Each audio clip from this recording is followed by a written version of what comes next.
ሰላም እንዴት አላችሁ? ዩቲዩብ ቻናላችን ቤተሰቦች የሰዓቱን ትኩስና መደመጥ ያለባቸው የሀገር ውስጥና የሀገር ውጭ መረጃዎች ይዘላችሁ መጥተናል። እስከ መጨረሻው ድረስ አብራችሁ ቆይታ እንድታደርጉ እየጋበዝኩኝ፣ በቅድሚያ ግን ለዚህ ዩቲዩብ ቻናል አዲስ ከሆናችሁ ሰብስክራይብ በማድረግ ተወዳጁን በየጊዜው የሚለቃችሁ ትኩስና ወቅታዊ መደመጥ ያለባቸውን ሀገራዊና ከሀገር ውጭ የተሰበሰቡ መረጃዎችን ለማግኘት የኖቲፊኬሽን ምልክቷን መጫኑን አይዘንጉ። ሀሳብ አስተያየቶቻችሁን ደግሞ በኮሜንት ሴክሽን ላይ ያስቀምጡልን። ሼርና ላይክ በማድረግ ለወዳጆቻችሁ ታጋሩት፣ ለብሶ እንዲደርስ ያግዘናል። አብራችሁን ቆዩ። ለዕለቱ ቀዳሚ ወዳረግነው መረጃ አልፋለሁ። የአሜሪካ ኤምባሲ በአዲስ አበባ ከተማ በርካታ ሰዎች በተሰበሰቡበት አካባቢዎች ዜጎች እንዳይገኙ ያሳሰበበት መረጃ የቀዳሚ መረጃችን ነው። የአሜሪካ ኤምባሲ በአዲስ አበባ ለዜጎች ያስተላለፈው መግለጫ አነጋጋሪነቱ ቀጥሏል። ኤምባሲው በመግለጫው የአሜሪካ ዜጎች በየትኛውም ቦታ ሲንቀሳቀሱ ለራሳቸውና ቤተሰቦቻቸው ደህንነት ጥንቃቄ እንዲያደርጉ ማሳሰቢያ ሰጥቷል። በሆነ አጋጣሚ ወንጀል ሊፈጸምባችሁ ስለሚችል መጠንቀቅ ይኖርባቸዋል። ነገሮችን በአይነ ቁራኛ ተከታተሉም ብሏል። ለዚህ ደግሞ ካላስፈላጊ መሰባሰብ፣ ሰልፍና መሰል እንቅስቃሴዎች ተቆጠቡ ነው ያለው። ኤምባሲው አክሎም እንደዚህ አይነት መሰብሰቦች በከተማ መጨናነቅና መተፋፈግ የሚያስከትሉ በጸጥታ ኃይሎች እይታ ውስጥ የሚያስገቡ እንዲሁም ሁከትን ሊያስከትሉ የሚችሉ ናቸው ብሏል። ኤምባሲው ሲደመድምም እነዚህ መሰብሰቦች፣ ሰልፎችና ሁከቶች ወይም ሁነቶች ባልታሰበ ጊዜ ሊከሰቱ የሚችሉ በመሆናቸው ራሳችሁ እንድትጠብቁ እናሳስባለን ሲል አስጠንቅቋል። 28 የኢትዮጵያ ባንኮች 1.3 ቢሊዮን ብር መጭበርበራቸውን የኢትዮጵያ ብሔራዊ ባንክ ዓመታዊ የገንዘብ ደህንነት ሪፖርትን ጠቅሶ የፌዴራል ስነ ምግባርና ጸረ ሙስና ኮሚሽን ይፋ አድርጓል። የባንኩ ሪፖርት እስከ ሰኔ 2024 ድረስ ያሉ የገንዘብ እንቅስቃሴዎች ዙሪያ ትኩረቱን አድርጓል። ባንኩ በሪፖርቱ ላይ እንደጠቀሰው 28 የኢትዮጵያ ባንኮች 1.3 ቢሊዮን ብር በአጭበርባሪዎች ገንዘባቸውን አጥተዋል ብሏል። የማጭበርበር ድርጊቶቹ የተፈጸሙት በሐሰተኛ የገንዘብ ኖቶች፣ በተሰረቁ የኤቲኤም ማሽኖች፣ በሐሰተኛ ቼኮች፣ በሐሰተኛ የስልክ መልእክትና ተያያዥ መንገዶች አማካኝነት ነው።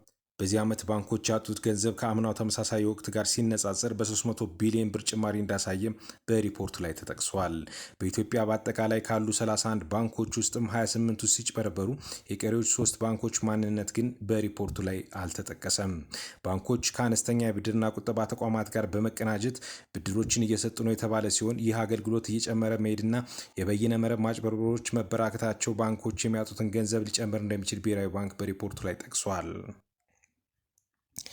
ከሀገር ውጭ ወደ ያገኘናቸው መረጃዎች ስናልፍ የሩሲያ ከፍተኛ የጦር አዛዥ በመኪና ላይ በተገጠመ የቦምብ ጥቃት ተገደሉ። የሩሲያ ከፍተኛ የጦር አዛዥ የሆኑት ሜጀር ጀነራል ያሮስላቭ በሞስኮቭ ከተማ አቅራቢያ በመኪና ላይ በተገጠመ የቦምብ ጥቃት ሕይወታቸው ማለፉን የሩሲያ ባለስልጣናት አስታውቋል። ጀነራሉ በአካባቢው ያለፉ በነበረበት ወቅት በሪሞት የሚዘወር ቦምብ የተጠመደበት መኪና ፈንድቶ ጥቃቱ እንደደረሰባቸውም የሩሲያው አርቲ ዘግቧል። ጥቃቱን ተከትሎ የሩሲያ የውጭ ጉዳይ ሚኒስትር ሰርጌይ ላቭሮቭ ሞስኮ የዩክሬን ጦርነት ለማቆም ከአሜሪካ ጋር ስምምነት ላይ ለመድረስ ዝግጁ ነበረች፣ ሆኖም ግን ቆም ብሎ ማሰብ ያስፈልጋል ሲሉ ተናግረዋል። ጥቃቱ ከዚህ ቀደም ዩክሬን በሩሲያ አመራሮች ላይ ከሰነዘረቻቸው ጥቃቶች ጋር ተመሳሳይነት ያለው መሆኑን ዘጋርዲያንስ በዘገባው አመላክቷል። በቀጣይም ቻይና በባህር ላይ ማረፍና መነሳት ለሚችለው አውሮፕላን የገበያ ፍቃድ ሰጠች። በባህር ላይ ማረፍና መነሳት የሚችለው የቻይናው ኤጂ600 አምፊቪየስ አውሮፕላን በሀገሪቱ ሲቪል አቪዬሽን አስተዳደር የገበያ ፍቃድ ሰርተፊኬት በይፋ ተሰጥቶታል። የውሃ ድራጎን የሚል ስያሜ የተሰጠው አውሮፕላኑ ግዝፈቱና ክብደቱ የዓለማችን ትልቁ አምፊቪየስ አውሮፕላን እንዲሆን አስችሎታል። ኤጂ600 አምፊቪየስ አውሮፕላን በውሃና በመሬት ላይ ማረፍ እንዲችል ተደርጎ የተሰራ ነው።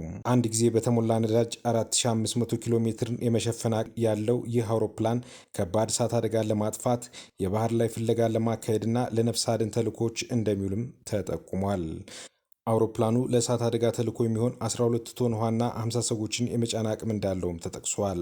ይህ አውሮፕላን ስሪት ቻይና በአቪዬሽን ኢንዱስትሪ የበላይነት እንድትቀዳጅ ከማስቻሉም በላይ ለሚከሰቱ አደጋዎች ፈጣንና አመርቂ እርምጃ ለመውሰድም የሚያስችላት ነው ሲል ሲጂቲኤን በዘገባው አመላክቷል።